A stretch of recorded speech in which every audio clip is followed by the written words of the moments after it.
हे फूल दिसले तर सोडू नका, ताबडतोब हे करा, तुम्ही मालामाल व्हाल.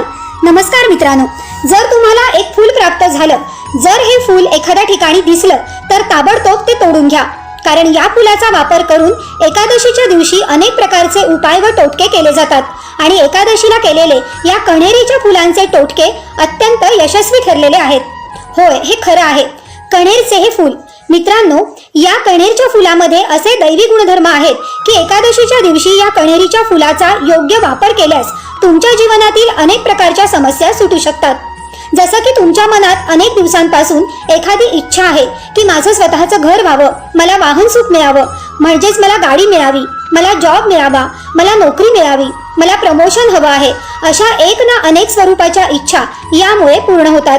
इच्छा कोणतीही असू द्यात. आता जेव्हा तुम्हाला हे फूल मिळेल तेव्हा त्याचं नक्की काय करायचं, तर एकादशीच्या दिवशी हे कण्हेरीचं फूल घरी घेऊन या. वर्षभरात 24 एकादशी येतात.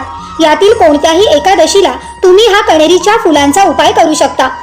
तर हे फूल आपण तोडावं आणि त्यानंतर तुमच्या घराच्या जवळपास जिथे कुठे पवित्र शिवलिंग असेल, अर्थात महादेवाचं मंदिर असेल, शिवशंभूचं मंदिर असेल, तर त्या ठिकाणी जावं आणि शिवलिंगांवरती हे फूल अर्पण करावं. अर्पण करत असताना एक महत्त्वाची गोष्ट सांगते, कारण ही गोष्ट केल्याशिवाय हा उपाय पूर्ण होत नाही. त्यामुळे कण्हेरीचे फूल शिवलिंगावर अर्पण करण्यापूर्वी आपल्याला या 5 ठिकाणी ते टच करायचं आहे, म्हणजे त्याचा स्पर्श करायचा आहे. ही 5 ठिकाणं कोणती, तर सर्वात पहिलं ठिकाण शिवलिंगावर ज्या ठिकाणी भगवान श्री गणेश आहेत, भगवान श्री गणेशाचं स्थान आहे, त्या ठिकाणी हे फूल आपण स्पर्श करावं आणि ओम नमः शिवाय हा मंत्र बोलावा. त्यानंतर श्री कार्तिकेय यांच्या ठिकाणी स्पर्श करावा आणि 2 वेळा ओम नमः शिवाय असं बोलावं. आता तिसऱ्या ठिकाणी, अर्थात ही 2 ठिकाणं आहेत, म्हणजेच भगवान श्री गणेश आणि कार्तिक यांच्यामधलं ठिकाण, याला अशोक सुंदरी स्थान असं म्हणतात. तर या ठिकाणी आपण हे फूल स्पर्श करायचं आहे. अशोक सुंदरी ही भगवान शिवशंकराची सर्वात धाकटी कन्या, सर्वात छोटी कन्या आहे, जी त्यांना अतिशय प्रिय आहे. आता चौथं जे ठिकाण आहे ते ठिकाण भगवान शिवशंकरांच्या पाचक यांचे जे स्थान आहे, तर त्याला जटाधारी असं आपण म्हणतो. ज्या ठिकाणाहून शिवलिंगावर एक ठिपका पाणी पडत राहतं, तो जो कलश आहे शिवलिंगाच्या वर बांधलेला, की ज्या ठिकाणाहून पाणी खाली पडत आहे त्या ठिकाणी हे फूल पूर्णपणे स्पर्श करायचं आहे आणि ओम नमः शिवाय बोलायचं आहे. या 4 ठिकाणी झालं आणि आता 5वं आणि अंतिम ठिकाण म्हणजे भगवान शिवशंकराने शस्त्र कोणते आहे, तर त्रिशूल. त्रिशूलला आपण हे फूल स्पर्श करायचं आहे.